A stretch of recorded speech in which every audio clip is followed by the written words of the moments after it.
윤지호 목사입니다. 이번 시간에는 이 삼위일체에 대해서 한번 살펴보려고 합니다. 삼위일체를 다루는 그런 교회도 많지 않고 다룬다고 해도 좀 이상하게 다루는 경우도 많습니다. 물론 잘 아시는 목사님도 많지만요. 근데 많은 경우 이제 삼위일체에 대해서 많이 다루질 않습니다. 다루지 않는 이유가 뭐냐면 좀 다룬다 할지라도 이 설명이 잘 안 되고 또 설명을 들어도 사람들이 모르는 경우도 많고 그래서 또 예하로 많이 드는데 예하로 많이 들게 되면 10중 8구는 삼위일체에 대해서 잘못 설명하게 되어 있어요.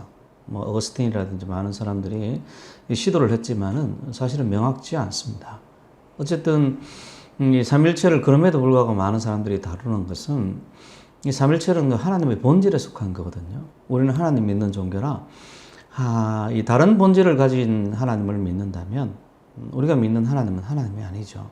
그래서 하나님이라는 명칭이 같아도 혹은 예수라는 명칭이 같아도 다른 예수를 믿는다면 그 예수가 아니듯이 하나님이라는 이름을 걸고 또 다른 하나님을 믿는다면 그것은 하나님 믿는 종교라고 할 수가 없죠. 예수님 당시에 보면 예수라는 이름이 좀 그래도 널리 알려진 이름, 흔한 이름 아닙니까? 성경에도 유수도라 하는 예수 이렇게 나오는데 유수도는 예수님 제자지 우리가 아는 그 예수는 아니거든요.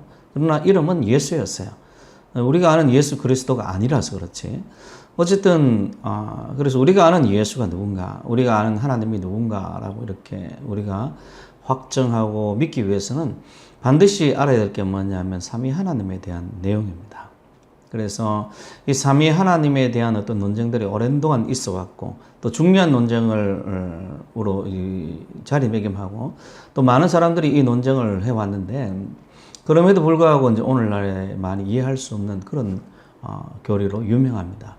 그래서 어떤 사람은 이 성경에 나오지 않기 때문에 다루지 않아야 된다 이렇게 이야기하는 사람도 있는데 좀 황당하죠. 왜냐하면 우리가 예수 믿고 구원받는데 우리 이름도 성경에 없어요. 그런데 예수 믿으면 구원받는다고 이렇게 이야기할 수 있는 것은 우리 이름이 성경에 없어도 성경에서 그런 원리를 이야기하기 때문에 그렇습니다. 삼위일체란 말이 성경에 없어도 이야기해야 되는 것은 성경에서 그 삼위 하나님에 대한 이야기를 하기 때문에 그래요.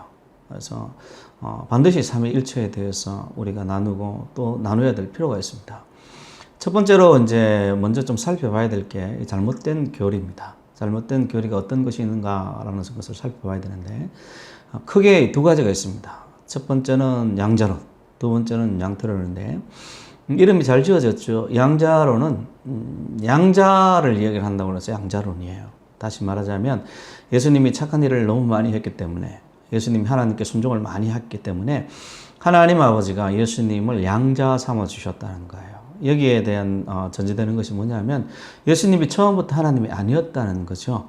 그래서 어떤 사람은 제1천사라고 이야기도 하고 어떤 사람은 다른 어떤 존재라고 이야기하기도 하고 어떤 교단은 또 이렇게 좀 모호하게 설명을 하는데 공통점은 뭐냐면 예수님께서 처음부터 하나님이 아니었다는 거예요.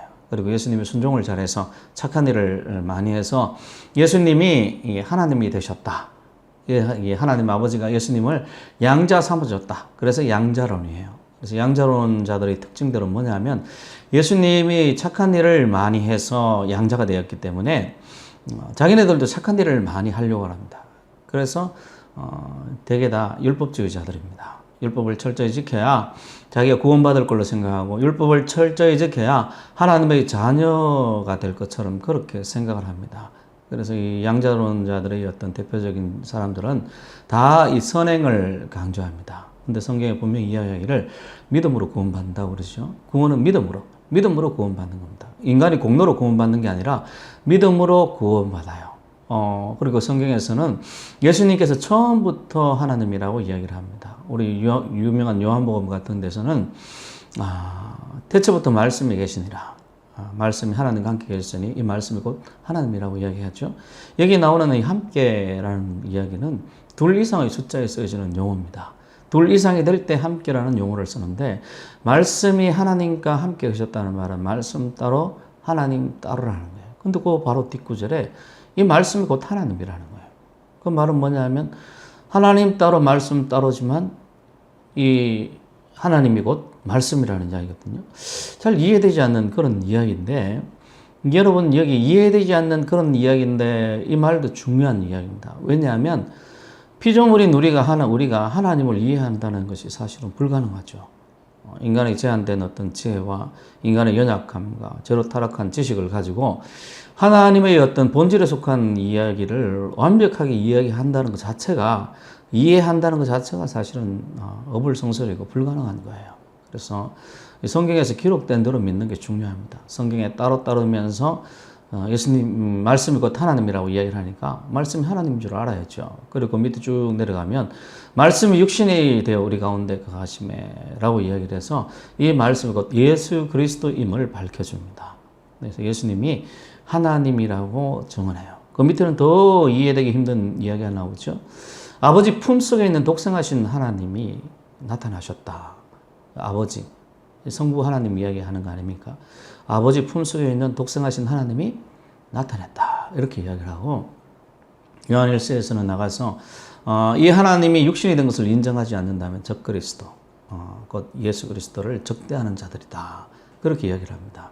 이렇게 해서 양자론이 역사적으로 이단으로 정조가 되었어요. 두 번째 양태론인데 모양하고 모양 태자를 써서 계속해서 모양이 바뀐다는 의미에서 양태입니다. 양태론은 변신, 하나님이 변신한다는 거죠. 좀 웃긴 이야기죠. 그러니까 성부 하나님이고 성자 하나님이고 성자 하나님이 성령 하나님이라는 거예요. 이것을 설명하는데 많은 어떤 목회들이라든지 많은 사람들이 뭐 빛, 열, 태양 이런 것으로 설명을 합니다.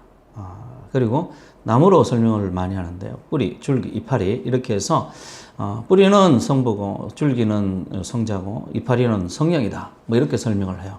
삼각형으로도 설명을 많이 합니다. 우리 교회는 이 교재를 CCC 교재로 쓰고 있는데 CCC에도 보니까 삼각형으로 한쪽 면이 성부, 한쪽 면이 성자, 한쪽 면이 성령 그 한 삼각형이다. 성부, 성자, 성령 하나다. 이렇게 이야기를 하는데 다 양태론입니다.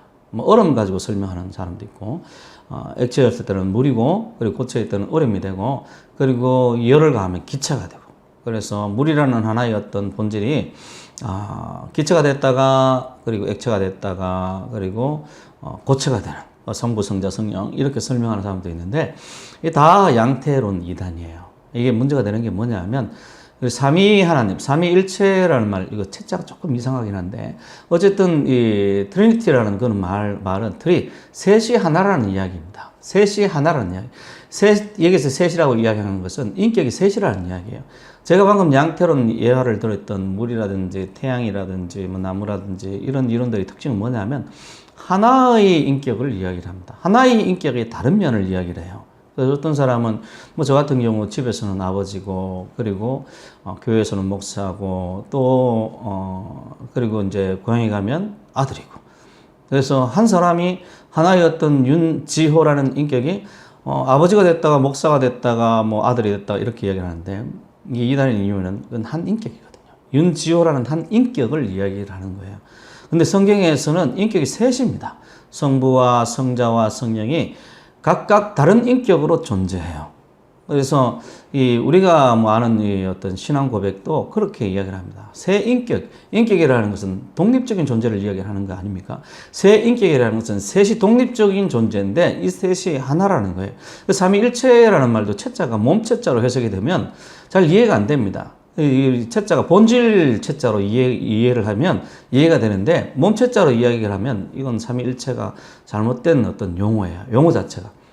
그러니까 삼위 하나님이 세 인격으로 계신 성부와 성자로 계시는데 이 세 인격인 분들이 그리고 한 본질로 동일 본질로 그리고 권능과 영광에 있어서 동일하다. 이게 우리가 아는 신앙 고백입니다. 그래서 이 양태론의 문제점은 뭐냐면 이 변신 한 하나님이 인격은 하나인 하나님이 자꾸 변신하니까 예를 들면 세례를 받을 때 하늘에서 성부의 음성이 들려옵니다. 이런 내 사랑하는 아들이라 이런 음성이 들려오고 밑에는 예수님이 세례를 받죠. 그리고 성령이 비둘기같이 임하고 하나의 인격을 가지신 하나님께서 우리에게 사람에게 쇼를 하는 거예요. 쇼를. 예수님이 십자가에 달릴 때도 나의 하나님 나의 은혜는 어찌하여 나를 버리십니까? 이렇게 이야기하는데 그것도 쇼죠. 자기가 자기한테 그렇게 뭐 나를 버리십니까? 이렇게 하는 쇼한 거 아닙니까? 양태론자들은 그래서 거짓말쟁이들이 많습니다. 근데 교회에서 양태론을 믿는 사람들은 거짓말을 아무렇게나 해요. 왜냐하면 그런 하나님을 섬기기 때문에요. 그래서 이 양태론자들은 이 거짓말하는 사람들이 많다. 그래서 거짓말도 보면 뭐 좋은 거짓말, 선한 의도에서 거짓말을 해도 된다라고 생각해요. 그런데 선한 의도라는 그 말 자체, 선하다는 것을 누가 결정하고 누가 인정해 주는 겁니까? 그건 하나님만이 생각하고 하나님만이 인정해 주는 거 아니겠습니까? 그 선한 의도라는 말 자체가 웃기는 거죠. 그게 거짓말을 할 때.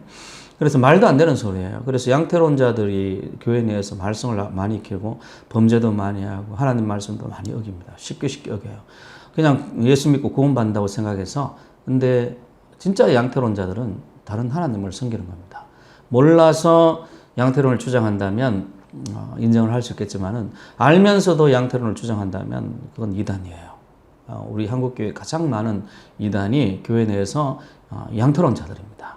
그리고 우리가 뭐 양자론 그러고 이야기한 것처럼 양자론은 율법구원, 율법주의를 많이 주장한다. 이런 면에서 보듯이 내가 어떤 하나님을 섬기느냐에 따라서 내 신앙이 결정되는 겁니다. 여러분들이 이야기를 잘 들으시고 삼위 하나님을 섬겼으면 좋겠습니다. 그래서 삼위 하나님에 대해서 좀 다르게 이야기할 수 있는 기회가 있었으면 좋겠는데 어쨌든 이것을 통해서 우리 나라 교회, 우리 민족교회 이단들이 사라지고 정말 믿음의 순수함을 지키는 성들이 많이 배출되기를 원합니다. 하나님의 은총과 그리고 지혜롭게 하시는 하나님의 능력이 여러분 가운데 함께 있기를 바랍니다. 안녕히 계십시오.